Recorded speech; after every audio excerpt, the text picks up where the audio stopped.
Mid-afternoon, USA. A community like thousands of others throughout the country. Like your community. You are a housewife doing your shopping. Or a little girl out walking the dog. You're a boy trying out your new baseball glove. You're a construction worker with a day off, catching up on some chores around the house. Or a senior citizen catching up on his dreams. Suddenly, something happens.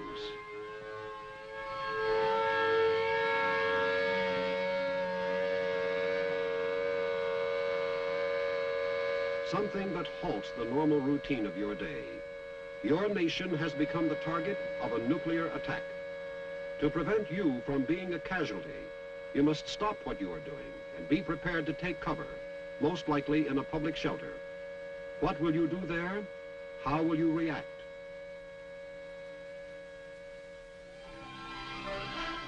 How will you adjust to the new and different way of life you will encounter, living in a public shelter?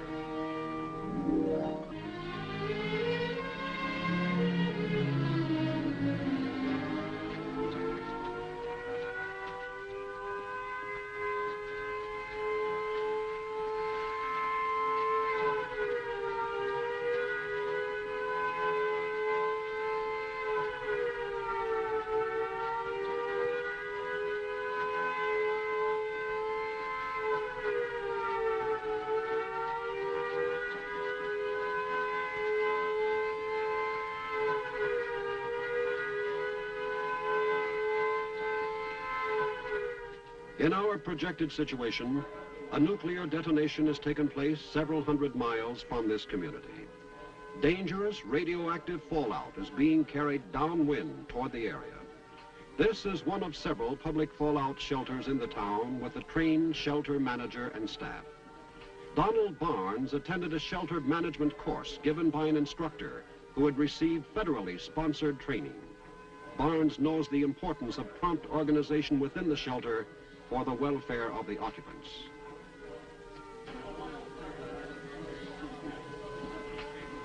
In this shelter, each person is given a registration form which will indicate important data about the occupant. The form provides a ready means to determine the skills and capabilities of the occupants, which may be used in the various shelter functions. Not all shelters will be organized or operated in the same manner. Procedures will depend on the size of the shelter, its floor plan, facilities, supplies, and the availability of trained personnel.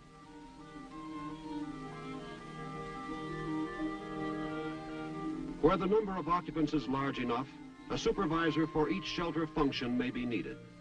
Members of the community who have prepared themselves with training in civil defense adult education courses, or in such areas as disaster aid or medical self-help, can provide valuable guidance in the shelter situation. Housewife Lenore Payton has listed on her registration form that she had taken a Red Cross home nursing course. In the absence of professional medical personnel, Manager Barnes assigns her the job of nurse.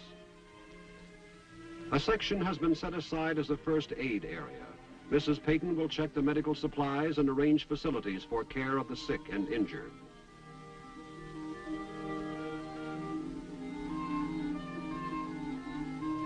To Hal Benton, construction worker and former military policeman, goes the assignment of security and control, a necessary function in any situation where many people are confined in a limited area for a length of time. Seeking solace in this time of trial, office worker Bert Gaines finds in himself a native ability to comfort others, to bring them spiritual guidance and hope. The alert shelter manager is always on the watch for the emergent leader who can help to ease the burden of shelter living.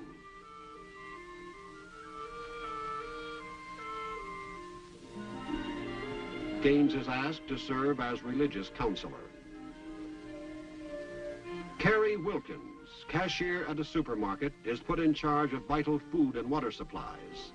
Mrs. Wilkins will keep a careful check on these provisions and their handling and distribution. This includes those provisions furnished by the federal government in shelters which meet certain basic requirements.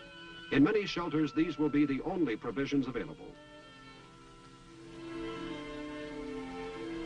Other assignments are made to complete the supervision of key shelter functions. The first meal in the shelter.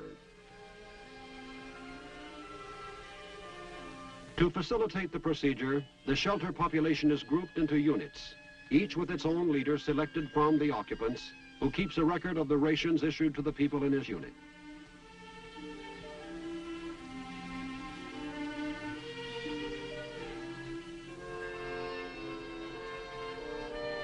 Water is stored on the basis of 3.5 gallons per person in the shelter.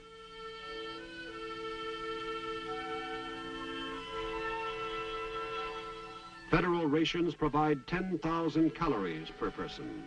Additional food items may be added to shelter provisions by the community. These might include special foods for persons with dietary needs, utensils for cooking and washing, and additional water rations for cleaning and washing.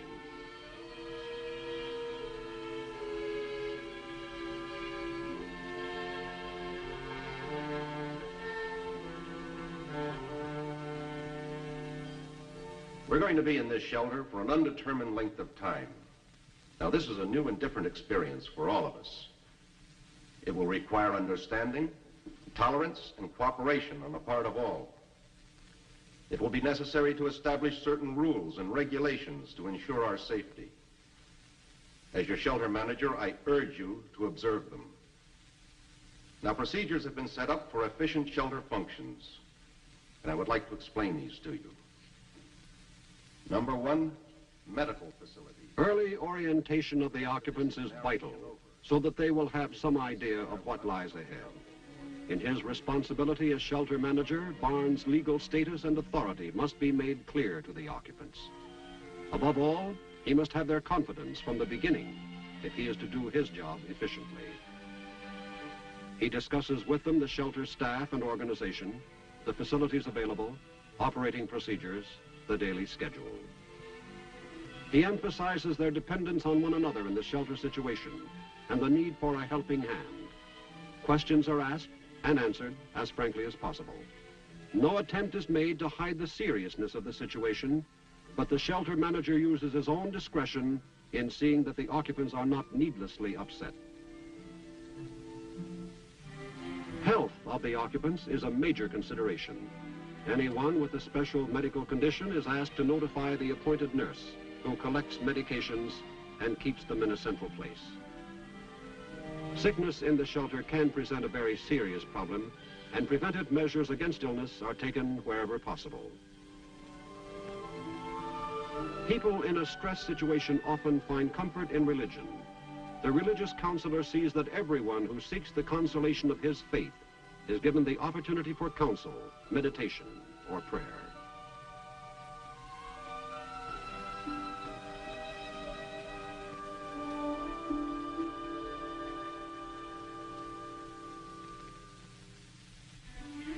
Bedtime.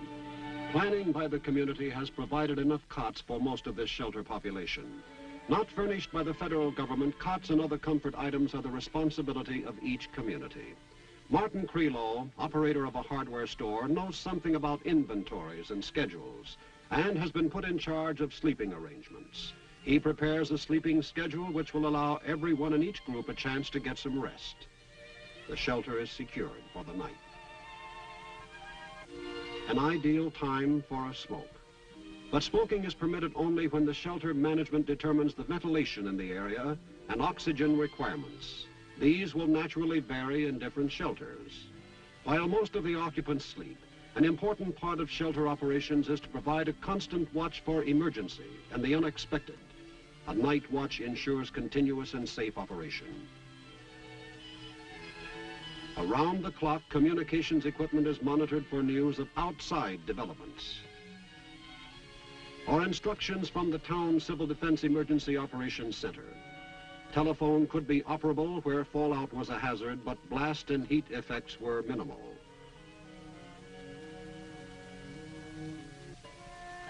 A change of shift and time for radiological survey, one of the most important shelter activities which goes on night and day.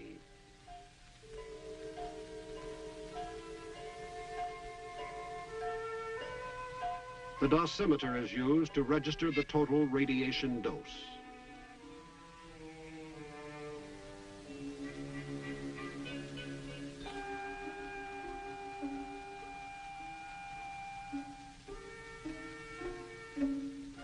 A trained specialist, the radiological monitor keeps track of radiation levels within the shelter so that a complete record of the dose and dose rate is available.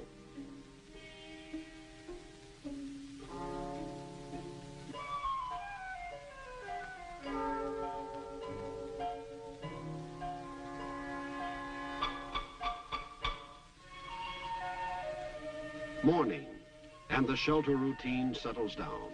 Occupants must get used to new ways in an environment still strange to them.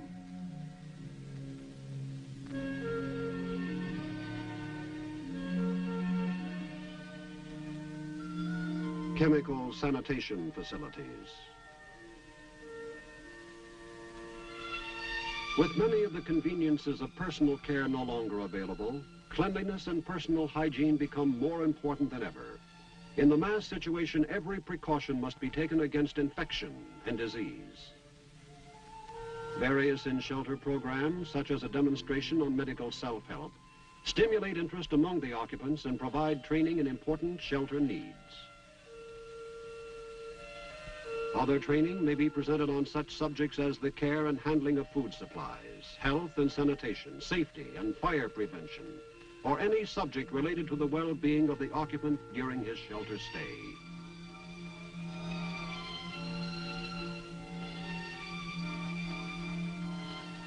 We received the following message from the mayor of our town. Your city government has prepared itself to deal with this type of situation. We are ready to care for our people.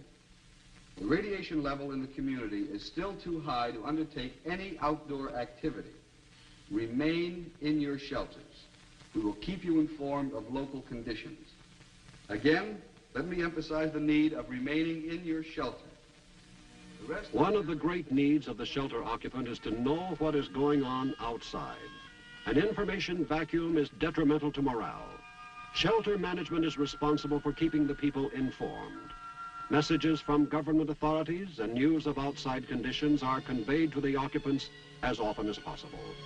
For their part, shelter occupants must begin thinking about their responsibility to aid in recovery when they return to their community. Rumors flourish more easily in the stress situation, and care will be taken by the shelter management that only accurate, clear, and concise information is presented. Recreational programs fill an urgent need to limber up muscles stiff from confinement in the small area, to provide mental relaxation.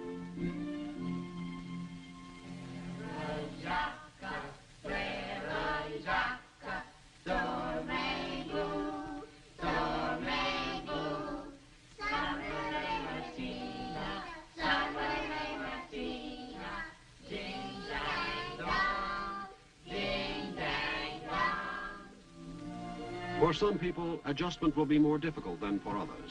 Is there anything I can do, Mrs. Warren?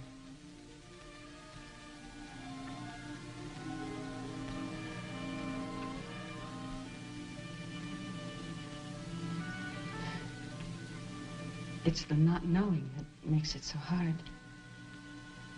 Not knowing what's happened to them. Your family? My husband and my little boy. Mark's only 5.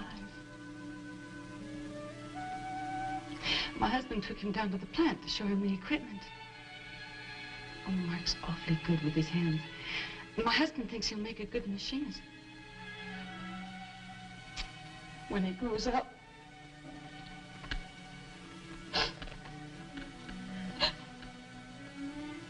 Mrs. Warren, the latest list of the people in other shelters has just arrived. I've checked them all. This one just came in. I'll take a look and see if they're on it.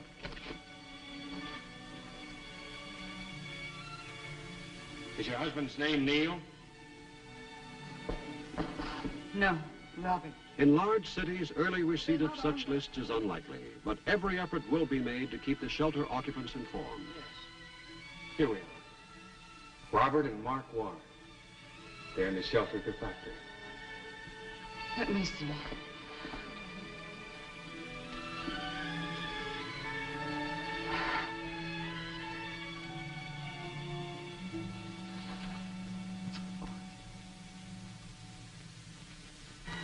Reactions to stress are as varied as human personality What itself. are we doing in here anyway? We'd be just as well off taking our chances on the outside. You're lucky we have people here who know how to handle things. We've got a lot of people in this place to look after. Why don't you pull yourself together? Help us calm some of these other folks.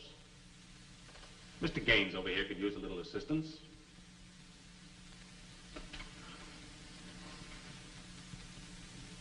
I just put the geraniums in last spring. They've done fine. The soil is real good. I've been building it up for years with compost. My wife used to say, even tin cans could grow in that soil the way I took care of it. What's going to happen to it now? Don't know what I would do without my garden. It's all I have. It's the government's fault. They got us into this. We pay taxes, and we have a right to expect them to prevent this sort of thing from happening. I know how you feel, but remember, we're the government. You and I and all the rest. And we didn't start this war, the enemy did. But we did provide shelters for our safety, just like this one. And with your help and that of all the rest, we'll make out all right. Resentment, anger, anxiety, grief. These are a few of the psychological responses that may result from the shelter situation. There may even be overt antisocial behavior which might jeopardize the safety of the other occupants. Necessary measures to maintain order and security will be taken by the shelter management. Some shelters have a forced ventilation system. It may be inoperative during some portions of the shelter stay. In this situation, discomfort of the occupant increases. Human tolerance to temperature rises in confined areas, has limitations, and dangerous levels can be reached.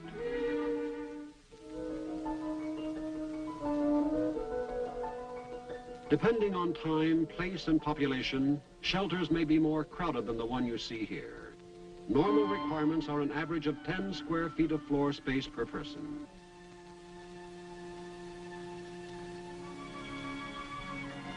Almost 2 weeks have passed. There has been some illness. Some of the occupants have developed headaches, but their ordeal is nearly over. Some remain disturbed.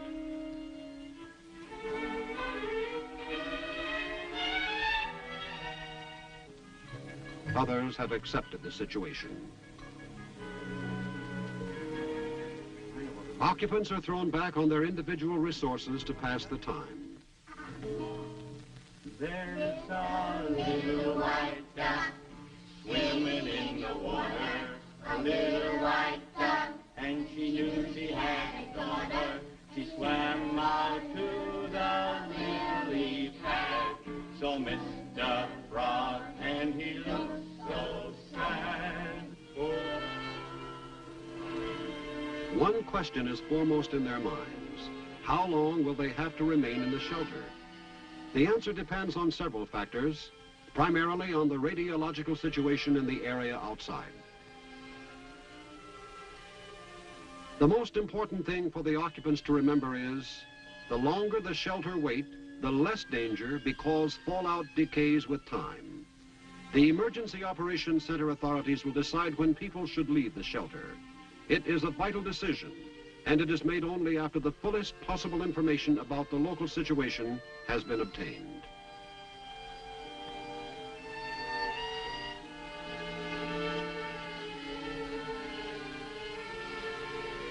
The shelter manager will present reasons for staying or reasons why it would be better to go, so that the shelter occupants are fully informed.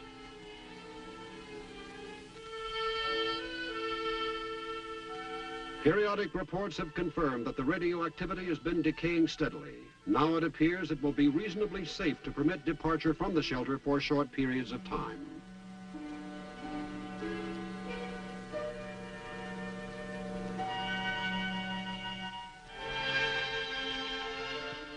Plans are made for emergence. First, a group will be permitted to leave the shelter for rooms in the same area.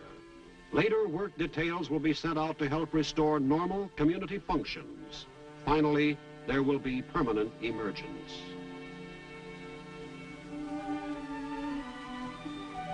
Remember that life in a shelter will not be like living under normal conditions. Suppose, in our story, there had been no shelter, no plan, no organization, no trained personnel.